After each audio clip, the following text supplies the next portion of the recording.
Hello everyone, welcome back to our channel this side Siddhi. And आज की class में जैसे कि आप सभी जानते हैं कि हमारी ये एनसीईआरटी की सीरीज़ हमने स्टार्ट कर दी है। तो आज हमारी ये सेकंड क्लास होगी। कल की क्लास में मैंने आप सभी के साथ हिस्ट्री, जो क्लास 6th की हिस्ट्री की बुक हमने स्टार्ट किया, और यूनिट 1 को मैंने आपसे पूरी प्रॉपर तरीके से डिटेल में एक्सप्लेन कर दिया। अगर आपने उन वीडियो को नहीं देखा है तो आप चैनल के प्लेलिस्ट में जाकर के चेकआउट कर सकते हैं। आज हम बात करेंगे आपके सेकेंड यूनिट की, यानी कि कल हमने बात किया था आपके जो इम्पॉर्टेंट सोर्सेज, यानी जो हम अपने इतिहास के बारे में पढ़ते हैं तो वहाँ से इतिहास में ऑब्वियस है पास्ट में जितनी भी घटनाएं घटित हुई होती हैं, हम उन सारी जानकारियाँ हम नहीं पढ़ते और ना ही हमें मिलती हैं। हमें क्या है कि हमें आपके जो भी सोर्सेज जो प्रोवाइड हुए हैं, हम सिर्फ उन्हीं ही इंसिडेंट्स के बारे में आज अपने इतिहास में पढ़ते हैं। ये सब कुछ हम अपने प्रीवियस वीडियोज़ में ऑलरेडी डिटेल में पढ़ चुके हैं। उस वीडियो में मैंने आप सभी को एक होमवर्क भी दिया था, बिल्कुल करेक्ट है। तो चलिए यहाँ पर बात करते हैं कि उसका राइट आंसर क्या है। तो यहाँ पर एक बार उसके बारे में बात कर लेते हैं। और यहाँ पर अगर हम बात करेंगे आपके इसमें राइट आंसर की बात करते हैं, आपने जब अच्छे खासे प्रॉपर तरीके से इसको स्टडी किया होगा और मैंने आपको इसके बारे में बताया, तो चलिए देख लेते हैं कि किसने क्या क्या आंसर किया। आप अपना चेकआउट कर लेना। देखो यहाँ पर मैंने अभी आपको जब पढ़ाया था उस क्लास में, तो यहाँ पर आपका जो नर्मदा वैली है ये आपका क्या है, द फर्स्ट बिग किंगडम। ठीक है, इसके सामने आपके पास क्या ऑप्शन दे रखा है, द फर्स्ट बिग किंगडम। लेकिन अभी हमें इसके आंसर की बात करनी है, राइट। देखो नर्मदा वैली मैंने आपको बताया था कि हमारी जो नर्मदा वैली के पास क्या होता है, हंटिंग और गैदरिंग, शिकारी और संग्रहण का काम होता है। ये सबसे पहले मैंने आपको बताया था। नेक्स्ट हम बात करेंगे आपके मगध की। तो मगध के बारे में मैंने आपको बताया था कि ये आपका सबसे पहला बड़ा साम्राज्य है। 16 महाजनपद में 16 महाजनपद में से एक ये आपका माना जाता है। मगध एम्पायर साम्राज्य यहीं से बना था। तो ये पहला सबसे बड़ा साम्राज्य आपको देखने को मिलता है। नेक्स्ट हम बात करेंगे आपके गारो हिल्स के बारे में। ठीक है, गारो हिल्स के बारे में बात करते हैं। तो गारो हिल्स के बारे में मैंने आपको क्या बताया था कि यहाँ पर आपकी एग्रीकल्चर यानी कृषि की शुरुआत हमें देखने को मिलती है। इंदस एंड इट ट्रिब्यूटरीज के बारे में अगर हम बात करें तो ये आपका एक क्या है, पहला शहर, द फर्स्ट सिटीज़। और लास्ट है आपका गंगा वैली। गंगा वैली आपकी सिटीज़ अबाउट 2500 ईयर्स अगो। ठीक है, तो ओवरऑल अगर हम इसके सीक्वेंस में देखेंगे तो इसका राइट आंसर क्या होगा, आपका बी, ए, उसके बाद आपका डी, ई और सी। ठीक है, तो इस तरीके से आपको ये क्रोनोलॉजिकल ऑर्डर में लगाना है। यानी नर्मदा वैली का जो राइट आंसर है ये यहाँ पर जो मैंने ये ऑब्वियस है तो मैं इस तरीके से लिख दूँ ताकि आपको कन्फ्यूजन ना हो। तो यहाँ पर आप चेकआउट करना, जितने भी स्टूडेंट ने कमेंट में ये आंसर बताया तो आप सभी बिल्कुल करेक्ट है, और जिनका गलत हुआ है तो दोबारा से आप इस चैप्टर को स्टडी करें ताकि हम उस चीज़ों को सही कर पाएँ। चलिए आगे बढ़ेंगे, हम बात करेंगे अपने सेकंड यूनिट की तरफ। तो अब हम बात करेंगे, सोर्सेज की बात हो चुकी है और मैंने आपको बताया इतिहास में हम जब कभी भी स्टार्ट करते तो हमारा जो पहला टॉपिक आता है, पहला जो कॉन्सेप्ट आता है वो है आपका स्टोन एज यानी कि पाषाण काल। तो इस चैप्टर में हम आपके अर्लीस्ट पीपल यानी पाषाण काल के बारे में ही पढ़ने वाले हैं। तुषार की यहाँ पर ट्रेन जर्नी दे रखी है, इसको आप स्टडी कर लेना। आगे बढ़ते हैं। देखो यहाँ पर मैंने अभी आपको बताया कि यहाँ पर आपकी जो अर्लीस्ट पीपल हैं, जो हमें किस तरफ यहाँ पे शुरुआत होती है और ये कहाँ कहाँ मूव ऑन करते हैं। देखो पहले मैं आपको ये शॉर्ट में साइड में एक्सप्लेन कर देती हूँ, फिर हम ये अपने इस बुक में देखेंगे ताकि आपको ईजिली से क्लियर हो जाए। मैंने आपको बताया था कि स्टोन एज को आप पढ़ते हो, पहला जो हमारा टाइम होता है पैलियोथिक यानी पुरा पाषाण काल। पैलियो मतलब होता है आपका ओल्ड यानी पुराना, लिथिक मतलब होता है हमारा स्टोन यानी कि पाषाण यानी कि पूरा पाषाण काल। इससे आपका ये पैलियोथिक वर्ड बना है। इस टाइम के लोग मैंने आपको बताया था कि ये आपके हंटिंग और गैदरर्स होते हैं, शिकारी और संग्रहण का काम करते हैं। इसका time period 2.5 million years ago का माना जाता है, ये आपको याद रखना है। ये इस समय आपके हंटेड वाइल्ड एनिमल्स, आपके फिश और बर्ड्स को पकड़ते थे, फ्रूट्स, रूट्स, नट्स, इन सबको क्या करते थे, इकट्ठा करते थे। याद रखना कि पैलियोथिक के समय पर हंटिंग और गैदरिंग, शिकारी और संग्रहण का काम यहाँ पर जो लोग करते थे, ये इसमें सिर्फ मैन ही नहीं, आपके हंटिंग का काम मैन करते थे और गैदरिंग का काम वुमेन करती थी, यानी दोनों का ही पार्टिसिपेशन हमें यहाँ पर देखने को मिलता है। ठीक है, ये चीज़ें आपको याद रखनी है। आगे बढ़े, नेक्स्ट हम बात करेंगे। देखो यहाँ पर जितनी इंपॉर्टेंट चीज़ें वो मैंने यहाँ पर हाईलाइट कर दी हैं। तो ये आपके एनिमल्स को पकड़ते थे, ठीक है, तो ये सारी चीज़ें। और यहाँ पर हंटिंग और गैदरिंग, यानी उस टाइम पर जो इनकी इकोनॉमी अर्थव्यवस्था थी वो पूरे तरीके से आपके हंटिंग और गैदरिंग पर देखने को मिलती है। यहाँ पर उसके बाद आगे आप देखोगे तो यहाँ पर हमें देखने को मिलता है कि एटलीस्ट यहाँ पर 4 कारण बताए जाते हैं कि उस टाइम पर आखिरकार क्यों ये शिकारी और संग्रहण करने वाले लोग एक जगह से दूसरी जगह मूव करते थे। देखो सबसे पहले कारण माना जाता है, if they had stayed at one place for a long time, अगर ये एक ही जगह पर लंबे समय तक रुके रहेंगे तो ऑब्वियस है, चाहे वो प्लांट हो चाहे वो एनिमल्स हो, तो वो रिसोर्सेज आपको, वो संसाधन आपको हर टाइम नहीं मिलेगा ना, एक टाइम तो आएगा कि वो ख़त्म हो जाएगा वहाँ पर। तो ये भी एक कारण है कि अब इन्हें अपने फूड के सर्च करने के लिए एक जगह से दूसरी जगह जाना ही पड़ेगा। मैंने आपको बताया था लास्ट क्लास में, सीजनल मूवमेंट भी होता है, मौसम के अकॉर्डिंगली भी तो आपको जो प्लांट है वो आपको फूड प्रोवाइड करते हैं, ठीक है। कोई भी ट्री जो है पूरे 12 महीने हमें फल थोड़े देता है, ये चीज़ याद रखना। सेकेंड रीज़न जो है, animal move from one place to place either in search of smaller prey और in case of deer wild cattles in search of grass और ली। देखो दूसरा कारण है आपका पेस्ट और नोमैडिज्म। मैंने आपको बताया था जब यहाँ पर जानवरों को लोगों ने डोमेस्टिकेट करना, पालतू बनाना शुरू किया था, तो अब हमने उन्हें रखा है तो हमें उन्हें फूड भी प्रोवाइड करना होगा। फूड यानी कि जो ये क्या खाते हैं, ग्रास यानी घास खाते थे, तो घास भी हर जगह एक ही टाइम पर आपको हर जगह तो नहीं मिलेगी, तो ये इस चीज़ के लिए भी इन्हें माइग्रेट करना ही पड़ेगा। आगे बात करेंगे थर्ड, अगर हम बात करते हैं, plant and tree bear fruits in different region, वही आपका सीजनल मूवमेंट, क्योंकि यहाँ पर जो आपके फल और सब्जियाँ होती हैं, फ्रूट्स और वेजिटेबल होते हैं, हर मौसम में एक जैसा नहीं होता, उसके अकॉर्डिंगली भी इन्हें सीजनल मूवमेंट करना होता है। फोर्थ है आपका, people plant and animal need water to survive. Obvious सी बात है, आज के टाइम पर फूड एक बार को 2-3 दिन नहीं भी मिलेगा तो चलेगा, बट पानी जो है वो बहुत ज़्यादा इंपॉर्टेंट चीज़ होती है। Water is found in lake, आपके स्ट्रीम्स और रिवर, सभी को पता है पानी कहाँ कहाँ प्रोवाइड होता है, तो इसलिए ये लोग, ये भी एक कारण है कि ये आपके क्या करते हैं, मूव करते हैं एक जगह से दूसरी जगह। तो ये कारण था आखिरकार जो ये शिकारी और संग्रहण के जो लोग हैं आखिरकार ये मूव क्यों करते थे। आगे बात करेंगे कि इस टाइम पर आपके जो लोग हैं उन्हें किन किन चीज़ों का इन्हें नॉलेज थी, किस किस की समझ थी।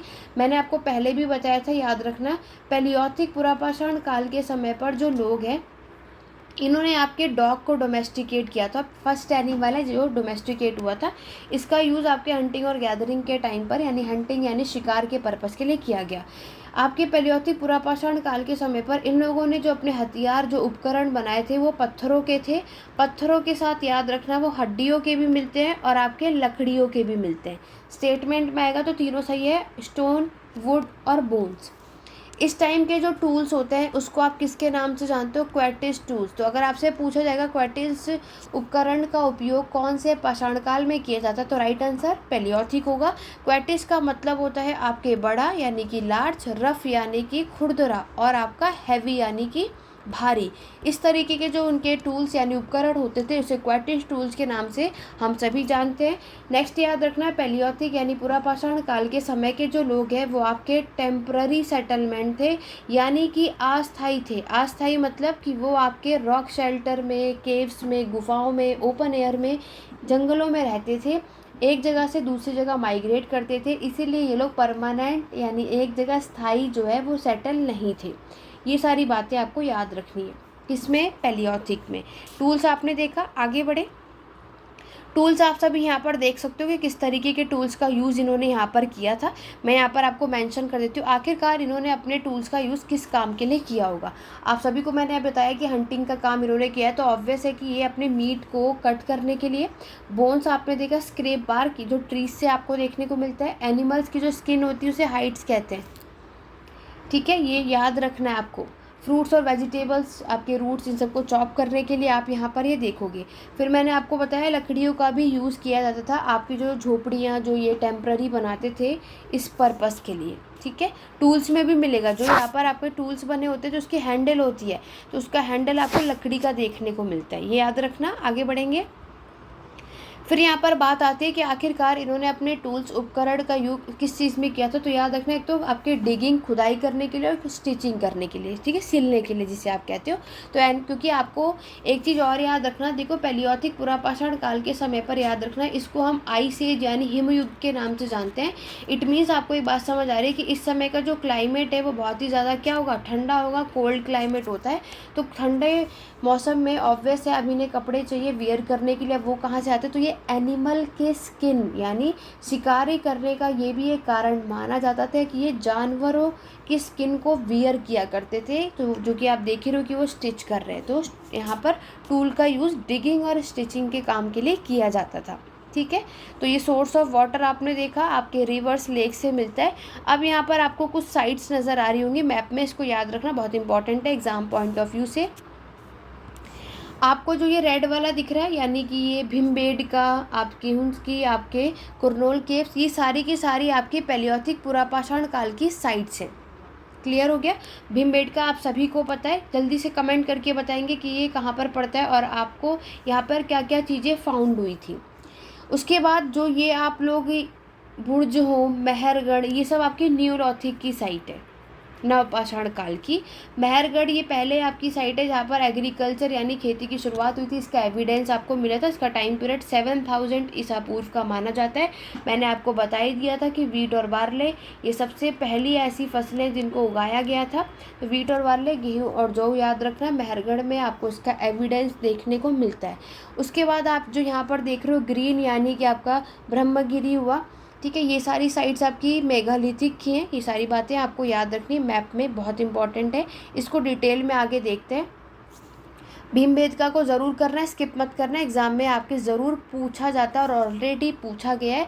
भीमबेडका आपके प्रेजेंट टाइम में मध्य प्रदेश में आपको देखने को मिलता है। ये इनकी एक हैबिटेशन साइट्स थी, जिसे यहाँ पर आप देख सकते हो कि हमें रॉक शेल्टर, ठीक है, केव्स, रॉक शेल्टर हमें कहाँ पर देखने को मिलता है, तो पैलियोथिक। देखो भीमबेडका अगर हम देखेंगे तो ये आपकी पैलियोथिक, मिसोलिथिक, नियोलिथिक तीनों की ही साइट्स है। बट पैलियोथिक में आपको रॉक शेल्टर देखने को मिलता है। यहाँ पर लोगों ने उस टाइम पर, मैंने आपको बताया ना, गुफाओं में रहते थे आपके बारिश से बचने के लिए, कभी गर्मी होगी उससे बचने के लिए, ठीक है। और ऑब्वियस है जंगलों में रहते तो जंगली जानवरों से भी बचने के लिए ये उन गुफाओं में रहा करते थे। याद रखना कि रॉक शेल्टर कहाँ पर फाउंड हुआ था, आपके विंध्या हिल्स में और आपके डेक्कन प्लेट्यू में। और रॉक शेल्टर जो है वो किसके क्लोज था, close to the Narmada valley. Found और क्लोज टू द में फ़र्क है। आपके एग्ज़ाम में विंध्या को और नर्मदा वैली को अपोजिट में लिखा जा सकता है। तो इन बातों का ध्यान रखना कि रॉक शेल्टर आपको विंध्या हिल्स के पास मिला था और ये किसके क्लोज में है, नर्मदा वैली के, ठीक है। यहाँ पर लोगों ने टूल्स बनाने शुरू करे जिसको हम फैक्ट्री साइट्स भी बोलते हैं, जहाँ पर ये टूल्स इन्होंने बनाना स्टार्ट किया। तो याद रखना इनके हैबिटेशन फैक्ट्री, हैबिटेशन कम फैक्ट्री और अन्य अदर, इन सारी जगहों पर ये रहते थे। ये है आपकी भीमबेडका केव, आप सभी यहाँ पर देख सकते हो। आप में से कई ऐसे होंगे जिन्होंने ये देखा भी है। इस बॉक्स को स्किप मत करना, वेरी इंपॉर्टेंट। कई बार आपके एग्जाम में क्वेश्चन पूछा गया है कि ये साइट्स होता क्या है, यानी कि ये होते क्या है।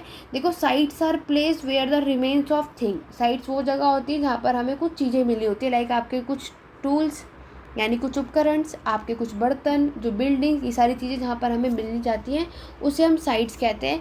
These were made up of and use left by the behind, मतलब उस टाइम पर लोग वहाँ रहा करते होंगे, उस जगह के उन्होंने यूज़ किया होगा, उसे कहते हैं हम साइट्स, ठीक है। These may be found on the surface of the earth, buried under the earth और sometime even under water। तो यहाँ तक की स्टेटमेंट साइड का जो ये आपका बॉक्स है आपके एग्जाम पॉइंट ऑफ व्यू से इम्पॉर्टेंट है, यहाँ से क्वेश्चन आपको ज़रूर मिलेंगे।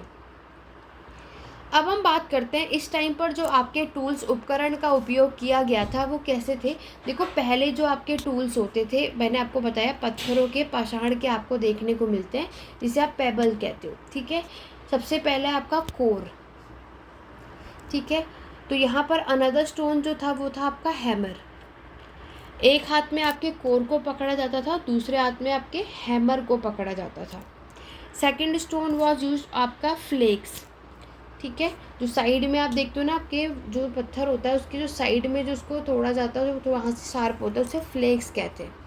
तो कोर का यूज़ यहाँ पर किया जाता था। हैमर स्टोन का यूज़ यहाँ पर किया, on a piece of bone और stone that was placed on the core. ठीक है, ताकि वो उस फ्लेक्स को रिमूव कर सके और अपने टूल्स को शेप में ला सके, क्योंकि आपको मैंने बताया उस टाइम पर ये डिगिंग का काम करते थे, ठीक है, स्टिचिंग का काम करते थे। तो उस टाइम के टूल्स क्या थे, अगर हम पैलियोथिक की बात करें तो अनशेप्ड थे, अनपॉलिश्ड थे, ठीक है। पैलियोथिक पूरा पाषाण काल के समय पर इस टाइम के टूल्स आपके कोर, फ्लेक्स याद रखना है, जो आपके एग्ज़ाम के लिए इम्पॉर्टेंट है। अब हम बात करते हैं आपके जो कर्नूल केव्स, मैंने आपको बताया कि यहाँ पर आपको किसके ट्रेसेस मिले थे, ट्रेसेस ऑफ ऐश याद रखना। तो इसके ट्रेसेस हमें कर्नूल में आपको फाउंड हुआ था, और ये माना जाता है, इससे हमें ये समझ आता है कि इस टाइम पर फिर मतलब लोगों ने आग का यूज़ करना सीख लिया था। तो देखो पैलियोथिक पुरापाषाण काल के टाइम पर क्या था कि इस टाइम पर जो लोग हैं वो अनकुक्ड फूड खाते थे, यानी कच्चा खाना खाते थे। और यहाँ पर क्या हुआ कि इसकी नॉलेज कब हुई थी इन्हें, न्यूलॉथिक में। न्यूलॉथिक में इन्होंने देखो, अगर आपसे पूछा जाए पैलियोथिक में फायर का इन्वेंशन या डिस्कवरी कौन से समय पर हुई थी, तो वो आपके अपर पैलियोथिक के टाइम पर हुई थी। और न्यूलॉथिक के पीरियड में आपके फायर का यूज़ करना सीखा था डिस्कवरी अपर पैलियोथिक के टाइम पर, क्योंकि देखो डिस्कवरी होना और यूज़ करने में फ़र्क होता है। तो ये दोनों चीज़ें आपको यहाँ पर याद रखनी है। तो ये तो अभी तक जितनी भी चीज़ें मैंने आपको पढ़ाई, ये सभी कुछ आपका पैलियोथिक पुरापाषाण काल था। फिर जो आपका इन्वायरमेंट चेंज होता है, यहीं से हमारे मीसोलॉथिक मध्यपाषाण काल की शुरुआत होती है। मध्यपाषाण काल का टाइम पीरियड 12,000 माना जाता है। तो ऑब्वियस है कि आपके पैलियोथिक का टाइम पीरियड 2.5 मिलियन से लेकर के आपके 12,000 का माना जाता है, वो भी BC यानी ईसा पूर्व। इस टाइम पर क्या होता है कि हमारे जो इन्वायरमेंट में, क्लाइमेट में बदलाव आता है, और क्या हो जाता है वहाँ पे वार्म कंडीशन, गर्म होने लगता है। और मैंने आपको बताया था कि पैलियोथिक में जो क्लाइमेट बहुत ठंडा था, आसपास का जो सरफेस था वो पूरा आइस से कवर था, जिससे क्या हुआ कि अब आपके जो ट्रॉपिकल रीजन वाला एरिया है वहाँ पर क्लाइमेट में चेंज होता है, गर्म होता है, जिसकी वजह से आपकी जो आइस है वो मेल्ट होने लगती है, और यहीं से आपके ग्रास लैंड का विकास होता है, ठीक है।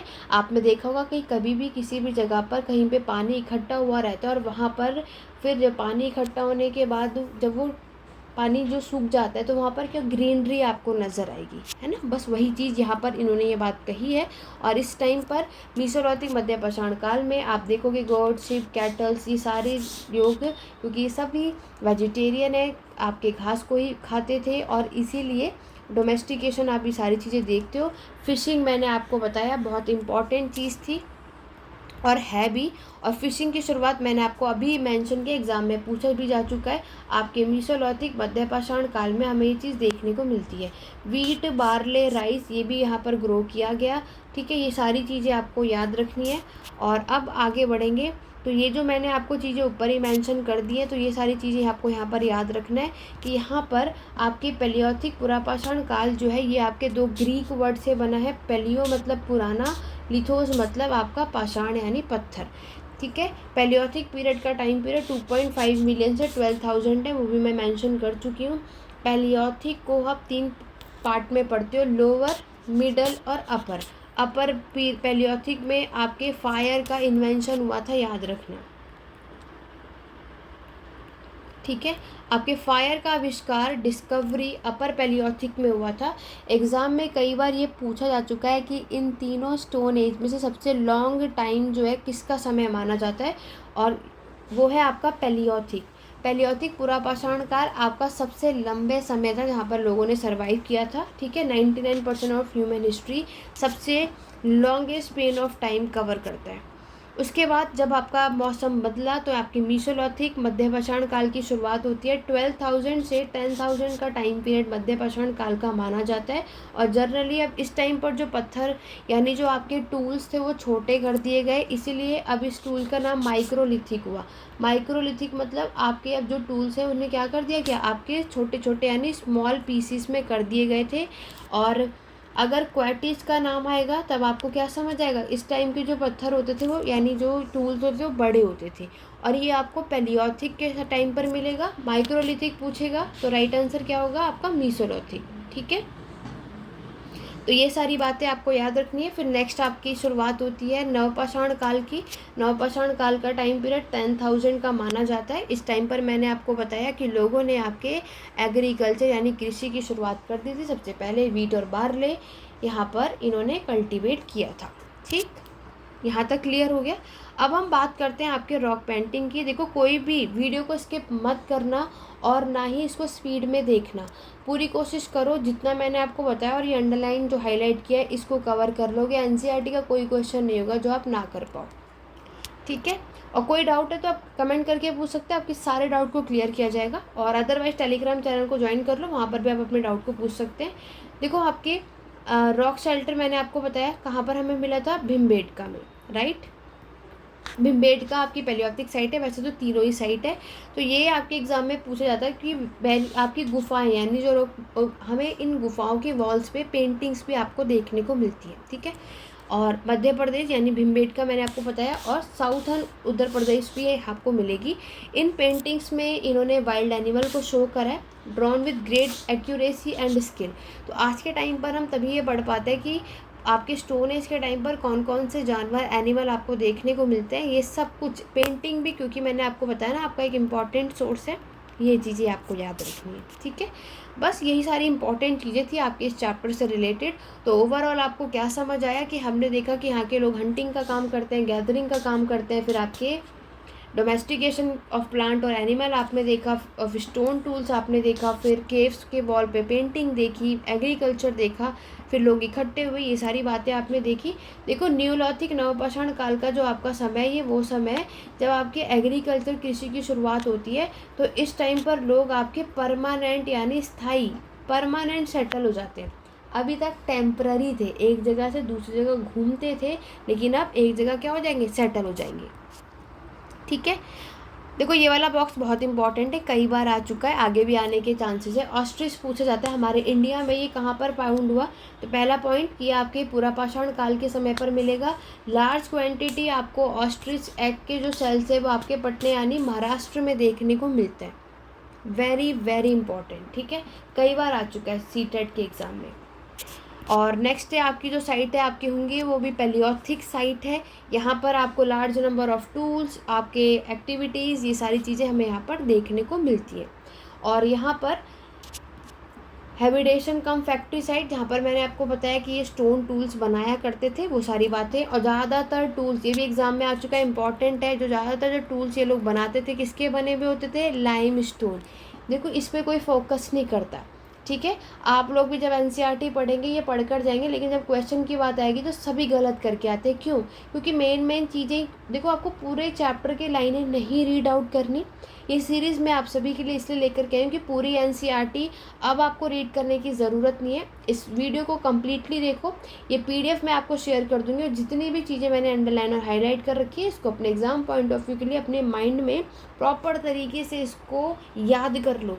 फिर आप एनसीईआरटी का एक ऐसा क्वेश्चन नहीं होगा जो आप ना कर पाएँ। ठीक है, चलिए, और ये सारी बातें आप याद रख लेना। ठीक है, और यहाँ पर भी आपके जो बॉक्सेस हैं ये सब कुछ यहाँ पर मेंशन है, इससे रिलेटेड भी आपको मिल जाएंगे। जो आपके कलर्स जो बने हुए होते थे मेड फ्रॉम मिनरल्स लाइक आपके आयरन और ऑकर, चारकोल, ये भी बहुत इंपॉर्टेंट है, किस किस से आपके ये बनाए जाते थे। ठीक है, ये जितनी भी इंपॉर्टेंट चीज़ें आप यहाँ पर देख सकते हो। ये देखो, ये पेंटिंग्स, तो इसी के थ्रू ही आपको ये चीज़ें पता चलती है कि उस टाइम पर ये चीज़ें थी। उसके बाद ये रहा आपका आज का होमवर्क। तो यहाँ पर आपको लग रहा होगा कि ये एनसीईआरटी स्कूल के लिए होता है, स्कूल के जो स्टूडेंट हैं उनके लिए नहीं, ये आपके भी काम आएगा। क्यों? क्योंकि एग्ज़ाम में यहाँ से ही क्वेश्चन आते हैं। तो आज के होमवर्क में आपको ये 4 क्वेश्चंस करने हैं। आपको बताना है, हंटिंग और gather are close to live in cave and rock shelter because grassland develop around कौन से ईयर में, early people painted on the dash of cave, और आपके जो हुंगे टूल्स है वो किसके बने हुए होते थे। ये सब कुछ आपको बताना है। इसका राइट आंसर हम अपने नेक्स्ट वीडियो में देखेंगे। बाकी मैंने आपको ये टाइम पीरियड बता ही दिया। आपके पैलियोलिथिक पुरापाषाण काल का टाइम पीरियड 2.5 से 12,000 तक है। मेसोलिथिक मध्यपाषाण काल का टाइम पीरियड 12 से 10,000 है। और हमारे न्यूलिथिक की बिगिनिंग 10,000 से होती है। मीसोलॉथिक में याद रखना डोमेस्टिकेशन ऑफ प्लांट और एनिमल की शुरुआत होती है आपकी। और इसके अलावा फिशिंग पूछा जाए तो ये भी आपका राइट आंसर होगा। एग्रीकल्चर यानी कृषि की शुरुआत आपके नियोलॉथिक में होती है और आपकी हंटिंग और गैदरिंग की शुरुआत आपके पैलियोथिक में होती है। ठीक है, ये सारी चीज़ें आपको याद रखनी जो मैंने डिटेल में आपको बता दिया। आशा करती हूँ कि आपको ये क्लास और सीरीज़ पसंद आ रही होगी, तो कमेंट करके ज़रूर बताना। वीडियो पसंद आए तो लाइक शेयर करना मत भूलना। आशा करती हूँ कि आपको ये दोनों ही चैप्टर क्लियर हो गए होंगे।